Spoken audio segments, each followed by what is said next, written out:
السلام علیکم viewers, welcome to my channel character Quran viewers. آج میں جس سورت کی تلاوت کرنے جا رہی ہوں سورت قاریہ ہے۔ اس سورت کی 11 آیات ہیں ویورس۔ اس سے پہلے جن لوگوں نے ابھی تک میرا چینل سبسکرائب نہیں کیا وہ اسے ضرور سبسکرائب کر لیں اور ساتھ میں لگے بیل کے آئیکن کو کلک کر لیں تاکہ آپ کو آنے والے وقتوں میں میری آواز میں کریٹ کا نوٹیفیکیشن سب سے پہلے ملتا رہے۔ تو آئیے اس سورت کی تلاوت سماعت کرواتے ہیں۔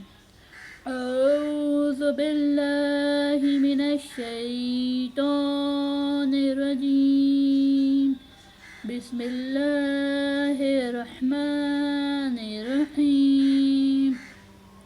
القاریۃ ما القاریہ وما ادراک ما القاریہ یوم یکون الناس کالفرش المبثوث وتكون الجبال كالحين المنفوش وأما من ثقلت موازينه فهو في عيشة راضية وأما من خفت موازينه فأمه حاوية وما أدراك ما هي نار حامية۔